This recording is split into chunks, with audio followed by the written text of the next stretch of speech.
Matindi ang pinsalang dulot ng lindol sa Mindanao.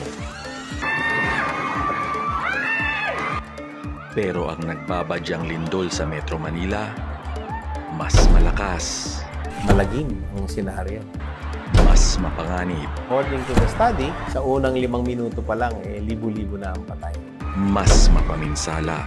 Magkakaroon ng mga fire, yung mga bridges, mapuputol, paring masira yung source natin ng tubig.